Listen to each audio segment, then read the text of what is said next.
Olá, a paz de nosso Senhor Jesus Cristo, salve Maria Santíssima, e desde já agradeço pela atenção e pelo seu tempo. E o vídeo de hoje faz parte da série Doutores e Doutoras da Igreja Católica e irei falar sobre São Cirilo de Jerusalém. E antes de continuar, gostaria de convidar você a se inscrever no canal, a compartilhar esse vídeo com outras pessoas em outros grupos e deixar aí seu comentário.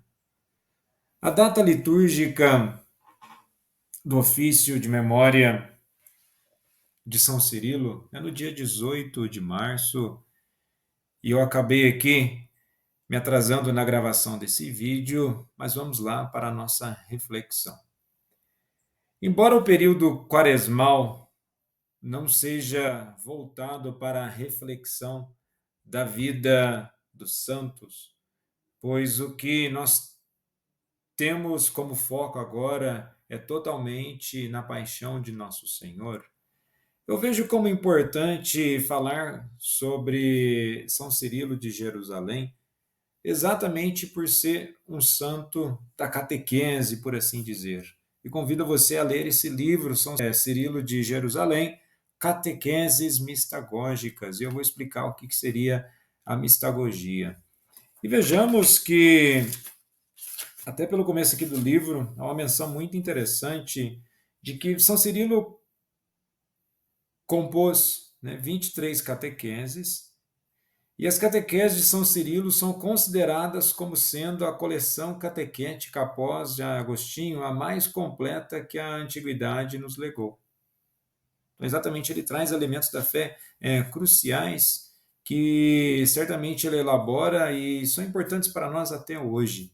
Mas por que falar de mistagogia nesse período do caminho quaresmal?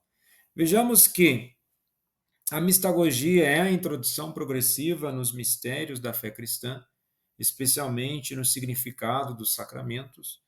E durante a quaresma, tempo de conversão e preparação para a Páscoa, a mistagogia desempenha um papel fundamental na renovação espiritual e no aprofundamento do sentido da vivência cristã. E a quaresma, sendo um período que nos conduz ao mistério central da fé, a paixão, morte e ressurreição de Cristo, a mistagogia nesse contexto nos ajuda ao quê? Compreender a espiritualidade do deserto, onde somos chamados ao silêncio, à oração e ao jejum, entrar no mistério da cruz, reconhecendo nela não apenas sofrimento, mas redenção e amor, e preparar o coração para a vigília pascal, onde a luz de Cristo vence as trevas do pecado. E também a mistagogia tem relação com os sacramentos, a questão do batismo na noite pascal, um momento de renovação das promessas batismais.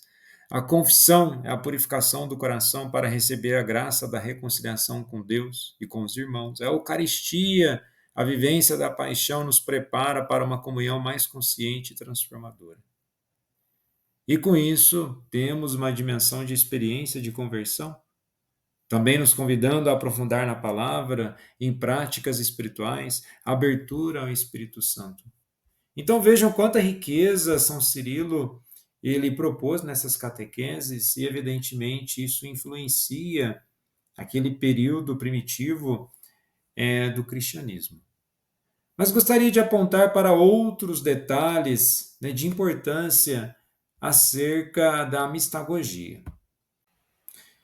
Então, antes de falar sobre a mistagogia, gostaria de rapidamente de comentar sobre alguns dados biográficos históricos acerca do contexto de nascimento e ministério de São Cirilo.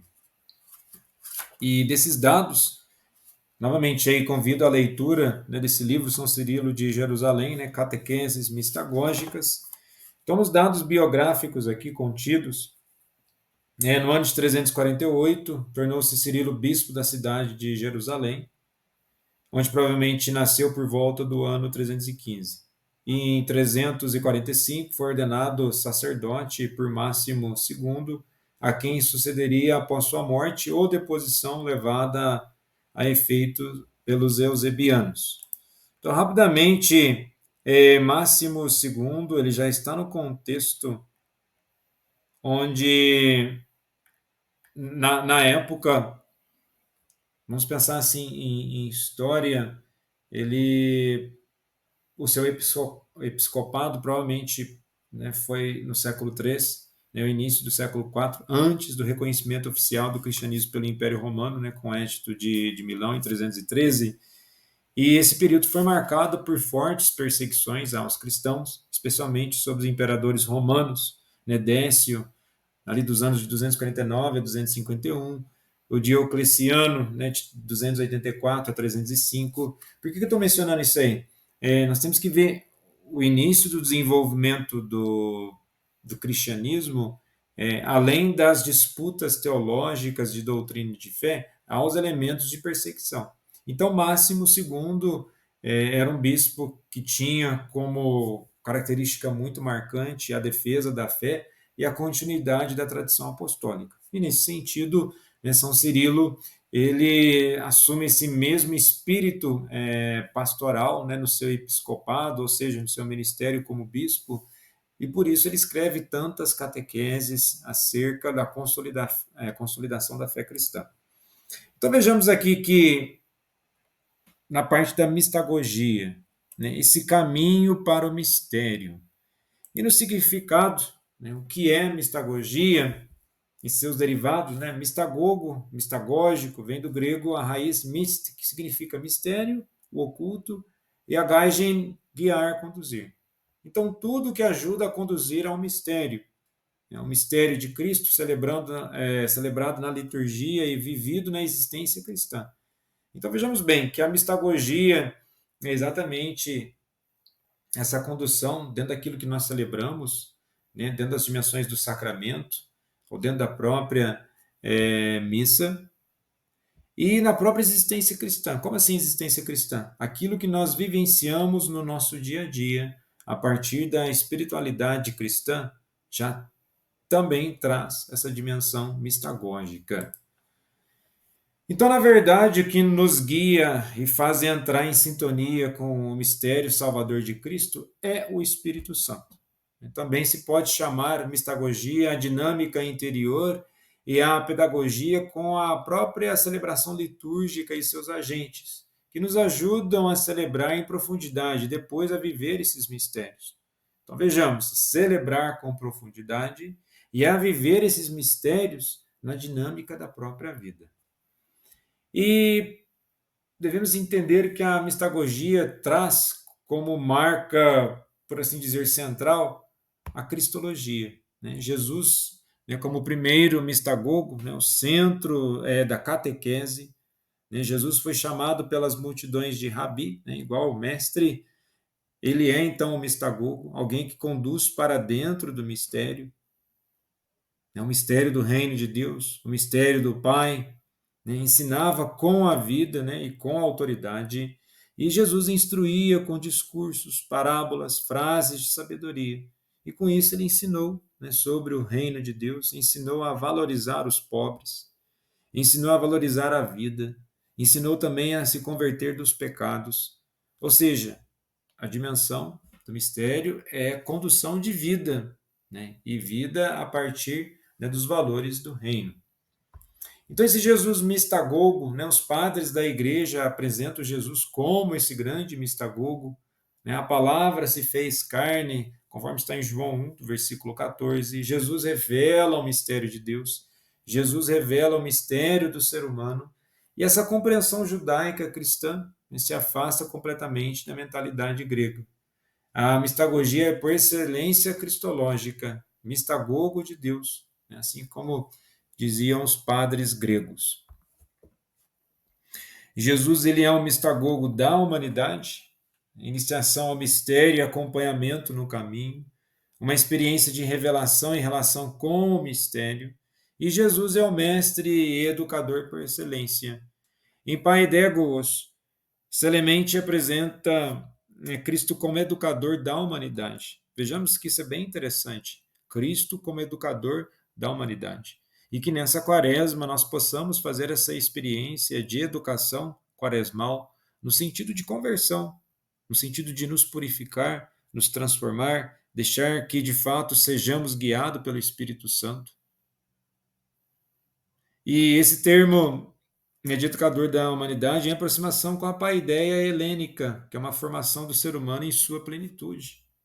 Se somente Cristo pode nos dar vida e vida em plenitude, e se somente Cristo pode e tem palavras de vida eterna, Ele é aquele que pode dar plenitude a toda a nossa formação, ao nosso sentido humano. E forma uma comunidade que cresce na dimensão mistagógica. Então, a mistagogia não é algo isolado, apenas pensando no indivíduo. Claro que pensa sim na pessoa, no seu processo de conversão, né, e salvação, mas tem a marca da comunidade. E a pedagogia de Jesus é marcada pela proximidade, pelo encontro pessoal, pela escuta da realidade pessoal e do contexto em que se insere. E com isso, Jesus utiliza palavras, gestos, sinais, elementos culturais para anunciar o reino. E as catequeses mistagógicas nos primeiros séculos eram famosas, que os bispos, como já mencionei, Cirilo de Jerusalém, né, o tema do vídeo de hoje. Mas temos outros, São João Crisóstomo, Ambrósio de Milão, Teodoro de Mapsuécia, dirigiam aos neófitos. Os neófitos seriam os recém-convertidos na semana da Páscoa, depois celebrados os sacramentos da iniciação cristã, para ajudá-los a penetrar em profundidade no que tinham celebrado. Não basta apenas celebrar enquanto ritual externo, é preciso fazer um sentido de vida. Lembrem sempre que eu menciono aqui a palavra conversão, o termo grego metanoia é mudança de consciência. E vai acontecer de mudarmos verdadeiramente de consciência quando adentrarmos o mistério. Claro que jamais conseguiremos adentrar o mistério e ter a experiência com o mistério de forma plena.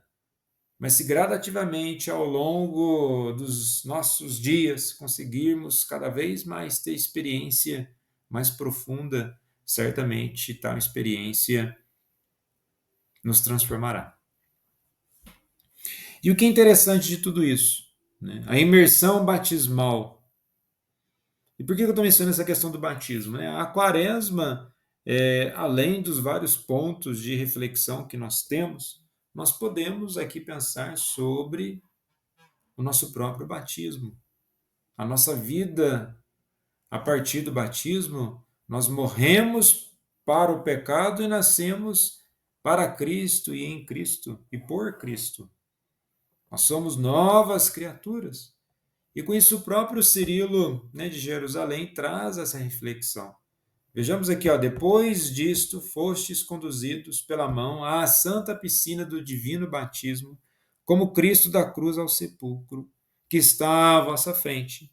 E cada qual foi perguntado se cria no nome do Pai, do Filho e do Espírito Santo. E fizeste a profissão salutar, e fostes imersos 3 vezes na água, e em seguida emergiste, significando também com isto, simbolicamente, o sepultamento de 3 dias de Cristo. E assim como nosso Salvador passou 3 dias e 3 noites no coração da terra, do mesmo modo vós, com a primeira imersão, imitastes o primeiro dia de Cristo na terra, e com a imersão à noite. Como aquele que está na noite nada enxerga, e ao contrário do que está no dia tudo enxerga na luz, assim vós na imersão como na noite nada enxergastes. Mas na emersão, de novo vós encontrastes no dia, e no mesmo momento morrestes e nascestes. Esta água salutar, tanto foi vosso sepulcro como vossa mãe. E o que Salomão disse em outras circunstâncias, sem dúvida, pode ser adaptado a vós. Há tempo para nascer e tempo para morrer. Mas para vós foi o inverso: tempo para morrer e tempo para nascer. Um só tempo produziu ambos os efeitos, e o vosso nascimento ocorre com vossa morte. Então, vejamos bem essa reflexão acerca do batismo. O batismo nos leva também a uma experiência da Páscoa, mas antes da Páscoa, a experiência quaresmal. E nesse sentido, né, o que nós podemos refletir sobre como analisar, né, o rito mistagogicamente? Nós temos o quê? O corpo, o espaço e o tempo. Nós somos inseridos dentro de um espaço e tempo, e essa relação com o espaço-tempo nos traz a dinâmica da vida e a própria dinâmica a qual nós temos com a nossa espiritualidade, com aquilo que são os assuntos, né, santos das coisas sagradas. Quando nós falamos de mistério, né, falei da parte dessa condução, mas nós vamos refletir agora rapidamente sobre o mistério. O mistério pode ser ainda aquelas grandes perguntas sem resposta que satisfaça plenamente ou racionalmente. Ou é o que há para um povo ou um grupo de mais sagrados, seu mistério mais profundo, que nem todos têm acesso, apenas os iniciados. Em sentido cristão, é a presença escondida de Deus, revelada progressivamente a um povo, né, a seu povo, no processo de aliança ao longo da história. Vejamos que a própria vida pode ser muito misteriosa. Né? Temos a música do Gonzaguinha, né? O que é, o que é. Olha lá, mas e a vida, ela é maravilha ou é sofrimento? Ela é alegria ou lamento? O que é, meu irmão? Então, é uma música, né, de uma poesia popular, é um questionamento, né, sobre esse mistério da vida que vai se desdobrando, né, desvelando sobre várias formas e esferas. E temos aqui, por assim dizer, um texto, né, uma poesia no sentido sacro. Aquilo que existia desde o princípio, o que ouvimos, o que vimos com nossos olhos, que contemplamos, e o que nossas mãos apalparam. Falamos da palavra que é vida, porque a vida se manifestou. Nós a vimos dela, damos testemunho e lhes anunciamos a vida eterna. Ela estava voltada para o Pai e se manifestou a vós. Então, isso aqui é na primeira carta de João, no capítulo 1, dos versículos 1 ao 3. Então, traz de uma forma bem explicativa e sucessiva numa lógica. Vejamos, ó, aquilo que existia desde o princípio. Não é aquilo que existia no princípio, é desde o princípio. O que ouvimos, o que vimos com nossos olhos, o que contemplamos, que as nossas mãos apalparam. Veja o sentido mistagógico, experiência humana com aquilo que é sagrado. Então, traz essas dimensões.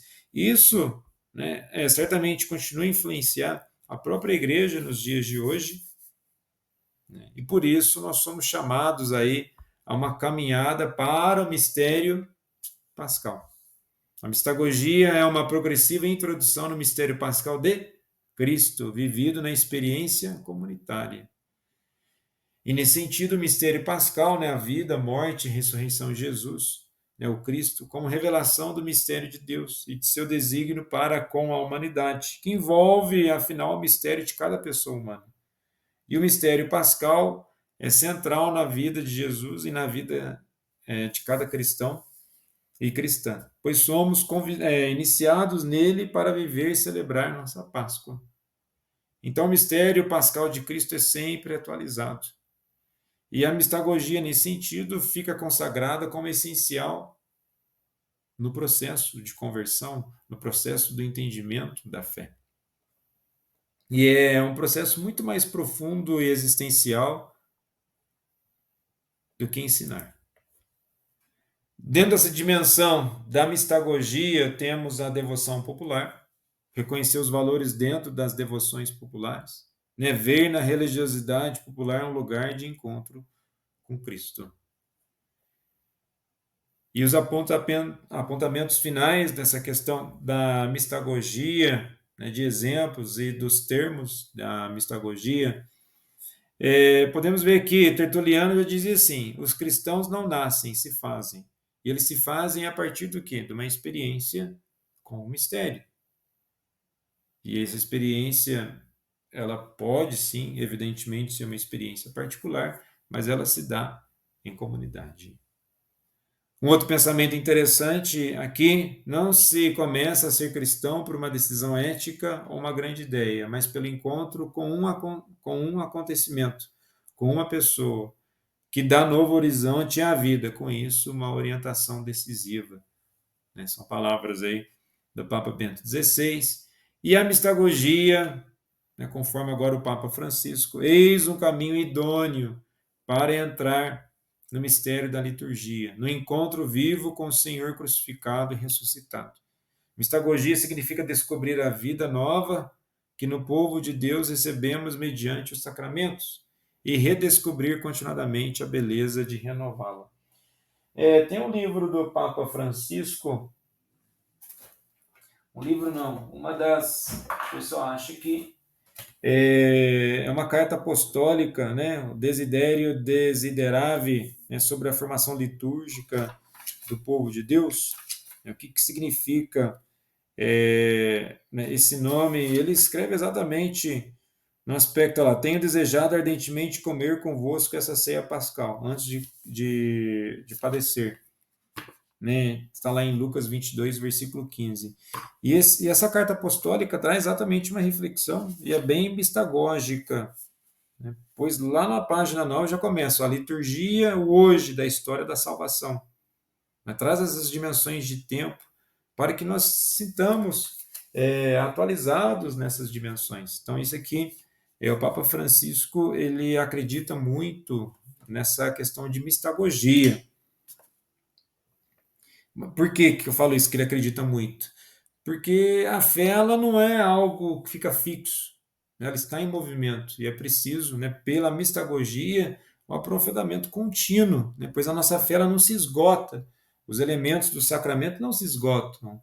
Então nós temos uma experiência contínua na nossa caminhada. E que eu gostaria também de apenas apontar aqui, né, sobre essa questão da mistagogia. No Catecismo da Igreja Católica, nós temos aqui, lá na página 303, então quem tiver aí com o seu Catecismo da Igreja Católica, na página 303, o número 1075, diz assim: a catequese litúrgica tem em vista introduzir no mistério de Cristo. Ela é mistagogia, procedendo do visível para o invisível, do significante para o significado dos sacramentos para os mistérios. Tal catequese da competência dos catecismos locais e regionais. Então vejamos que interessante da mistagogia. É do visível para o invisível, significante para o significado.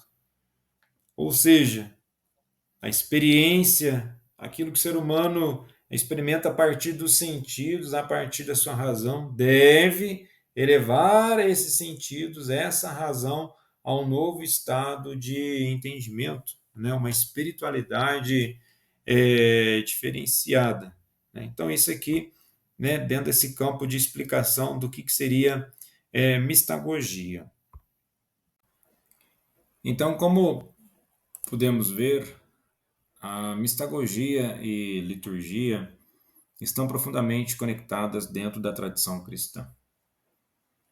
E qual é o objetivo da mistagogia, né, das catequeses de São Cirilo de Jerusalém? Primeiramente, é um aprofundamento na vida cristã, levar, né, os novos cristãos, os neófitos, a entenderem a importância dos sacramentos, da liturgia e dos símbolos da fé. E tal entendimento, né, importância acerca da dimensão da fé cristã continua sendo importante nos dias de hoje. Conforme eu já disse, a caminhada quaresmal, se verdadeiramente nos traz um espírito de conversão, né, de aprendizado, né, sobre as dimensões da própria liturgia e da experiência da fé cristã, então, evidentemente, é preciso, né, pensar na mistagogia, essa caminhada quaresmal. E além desse aprofundamento na vida cristã, nos traz uma integração na comunidade cristã, que é exatamente facilitar a integração do catecúmeno à comunidade de fé. O que seria o catecúmeno? Na igreja primitiva, aqueles que estavam iniciando a caminhada cristã, eram inseridos, né, dentro da comunidade, também na perspectiva não só fraternal, mas a própria vivência dos mistérios em comunidade. E com isso, uma transformação espiritual. A mistagogia não é apenas intelectual, mas uma experiência de transformação interior. À medida que o cristão vai compreendendo a profundidade do mistério de Deus revelado na liturgia. Então, tudo isso é muito importante. E eu gostaria de rapidamente passar aqui um vídeo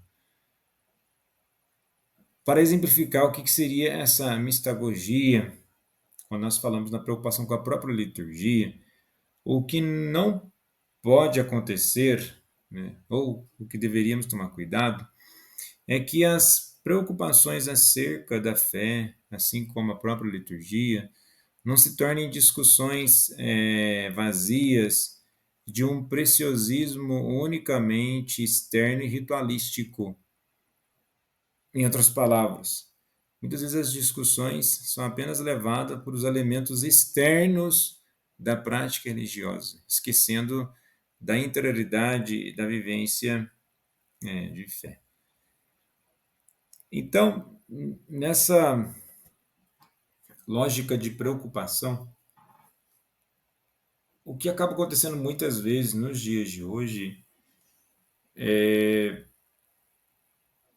a própria questão do zelo pela fé, né, o zelo pela liturgia.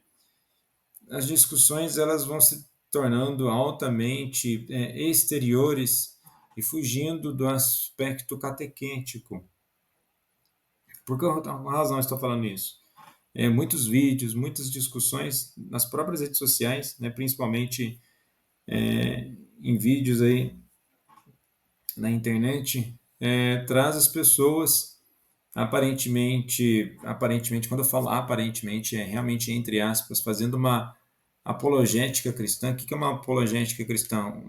É uma defesa da fé cristã, mas com isso ela simplesmente ela ataca, e esse ataque ela vai mascarando esse comportamento como se fosse uma preocupação com a verdadeira fé, esquecendo da mistagogia.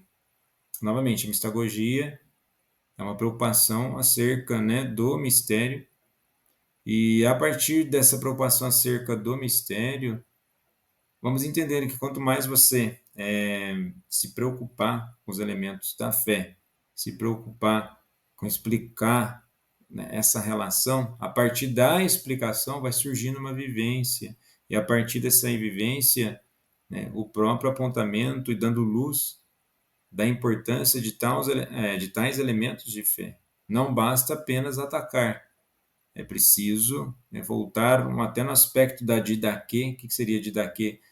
Os ensinamentos ali dos apóstolos não é um ataque. O ataque necessariamente não é uma apologia. Os apologetas de fé eles não atacavam tão somente. Embora muitas vezes no discurso, em textos, né, da igreja primitiva ou dos padres da igreja, nós vamos perceber uma grande eloquência dos termos de fé, né, da própria doutrina. Então, uma fé bem fortalecida, amadurecida, vivenciada, ela já é uma grande defesa, ela não precisa atacar tão somente.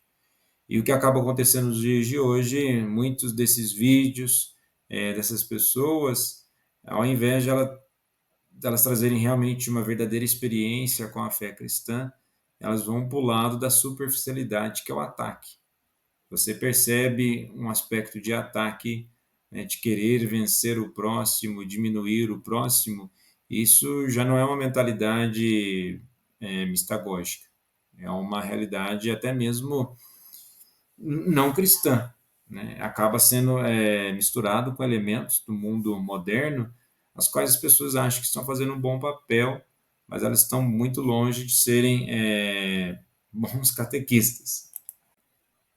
Então, como eu mencionei de um vídeo, e esse vídeo aqui ele se trata sobre parte da homilia, né, de um bispo, e já gostaria aqui de dizer que eu vou mencionar o nome do bispo, tá?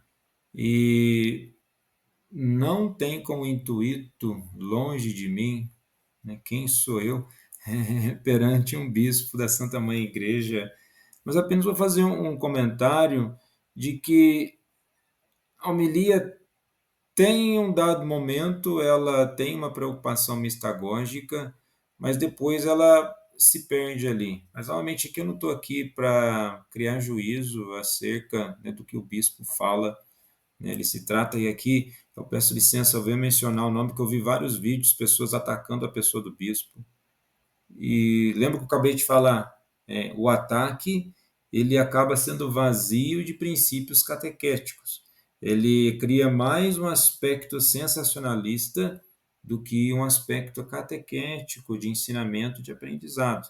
E muitas pessoas falam assim, esse bispo da TAL, da Teologia da Libertação, as pessoas misturam, né, usam de uma linguagem mais polêmica, chamativa, do que verdadeiramente mistagógica.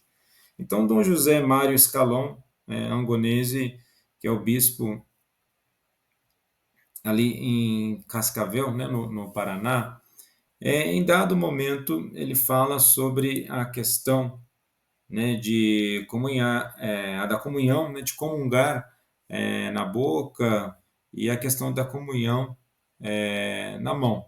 Então vejamos o que ele diz. Eu só gostaria de sinalizar que eu me surpreendi, não é tão comum a quantia de crismandos pedindo a comunhão na boca.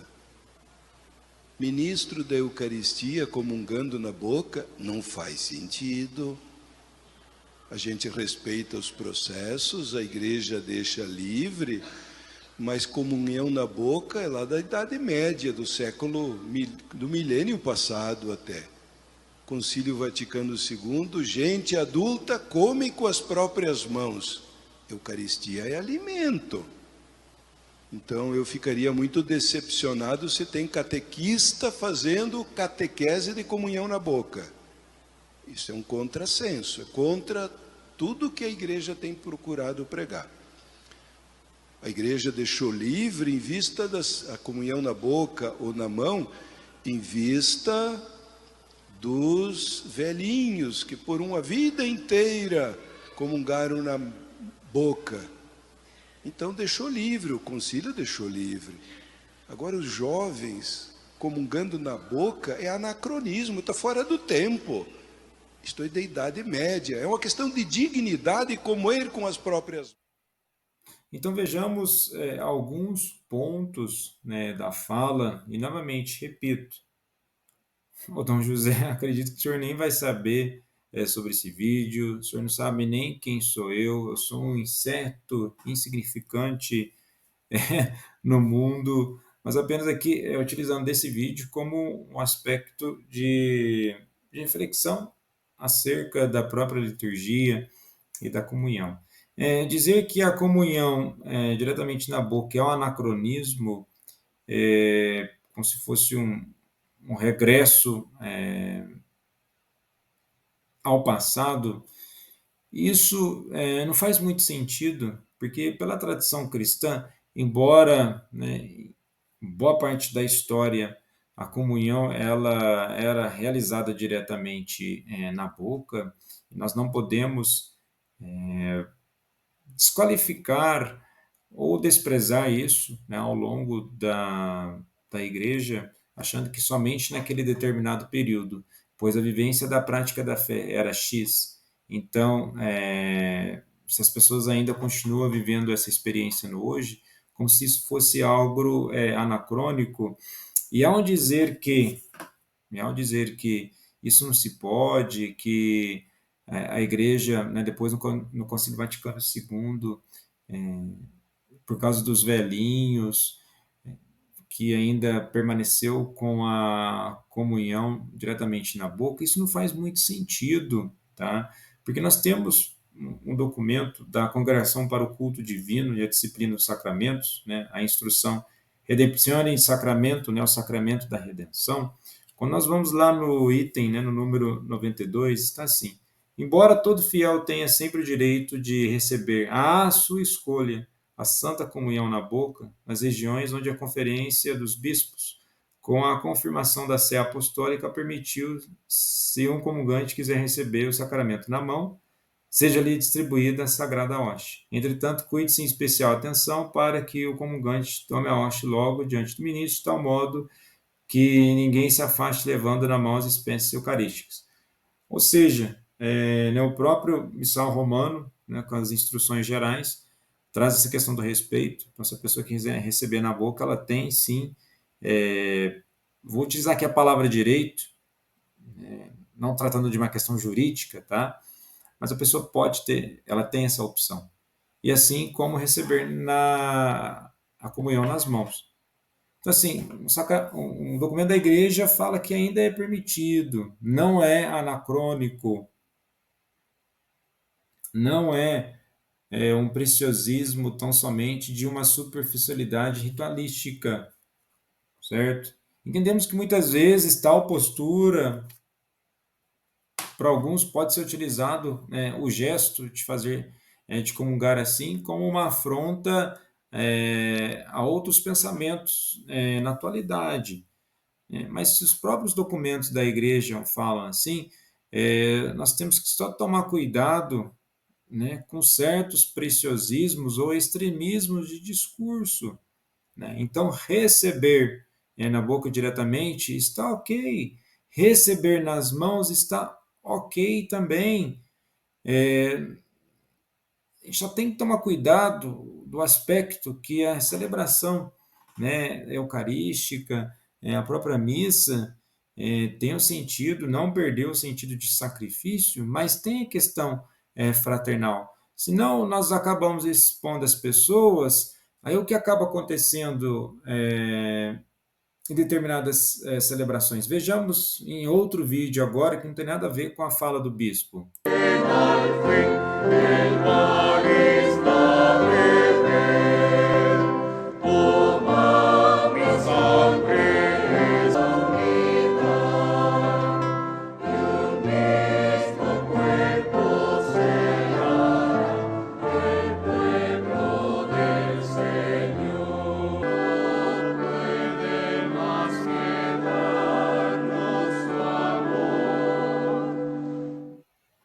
E desse outro vídeo aí, acredito que a celebração nem é no Brasil, até pelas características do próprio ambiente, do espaço ali da comunidade. Mas qual que é o sentido de expor um irmão de fé? Então, se ele quer receber na boca, respeite, não tem problema. Nem sempre tal pessoa está com uma postura de querer utilizar daquele gesto, né, de estar ajoelhado e receber diretamente na boca, como um gesto de afronta, né, ao padre ou aos demais membros da comunidade. Ele simplesmente está ali num gesto muito simples, né, e puro de devoção. Tá? Então, isso é uma lógica. Agora, né, surge todo esse embate, aí ficam pessoas entrincheiradas nas discussões que o certo é isso e o que é errado é aquilo, e toda vez que isso acontece, nós temos o quê? Um princípio de divisão. E a mistagogia é exatamente para não trazer essas divisões, né, porque fica uma questão polarizada, né, dos dois lados e de forma muito agressiva, esquecendo até mesmo da dimensão cristã.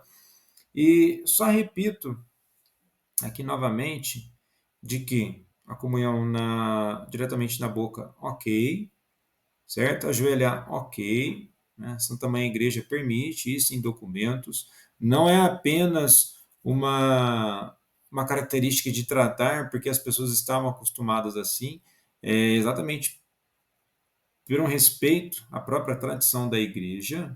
Quando falo de tradição, naquilo que se praticava, estão respeitando aquilo que se praticava, e lembrando que também, quando se recebe na mão, não é nenhum tipo de sacrilégio, tá certo? Receber na mão não é nenhum tipo de sacrilégio. Algumas pessoas falam assim, quando recebe diretamente na boca, é mais seguro e evita a profanação. Olha, já escutei, já estive presente num contexto indiretamente de que mesmo a pessoa recebendo diretamente na boca, ela consegue retirar a hóstia e também ela profanar, né, a comunhão, né, o corpo de Cristo. Então, se a pessoa está com a intenção, nas duas formas de receber a Eucaristia, pode acontecer, né, desse sacrilégio. Aí você fala, não, Renan, mas essa questão de receber nas mãos é uma coisa protestante, de desvalorizar o corpo de Cristo. Olha, não vamos por esse lado, porque a história aponta diferentemente. No próprio livro que eu já mencionei aí, né, São Cirilo de Jerusalém, as catequeses mistagógicas, quando nós vamos lá,